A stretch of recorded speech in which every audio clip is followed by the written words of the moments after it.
ketganimda oyim kirib kelib, "Zebo, mana bularga buying olib ber." Yo'q, qo'rqaman. Soling ketganmi? Nega qo'rqasan? Qo'rqmayman.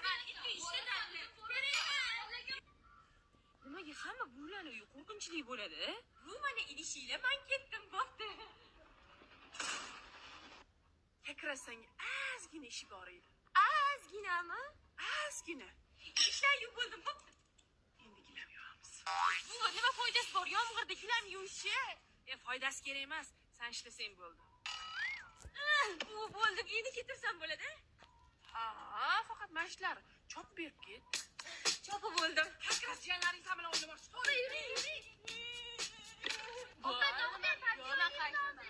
Qachon iltimosi bor ekan. Shu mashinasini yuvib ber. Yaxshilab niyat qilib, menga ham nasib qilsin deb yuvibdimi? Endi ketirsam bo'ladi, ha? Ha, ketur endi. Iftorlikka ovqat qilmadim, Zebo, ovqatga borib kelsinlar. 8 soat kutamizmi? Kerak emas. Senga qolib ketma dedim, o'tirishingni qara yalpayib. Voy, maqtab tashlayman, nimalar qilganimni aytib. Bu qizingchi odam bo'lmaydi. Birdinga qimmat ekan. Bitta qo'ldan ish kelmaydi, bilasanmi?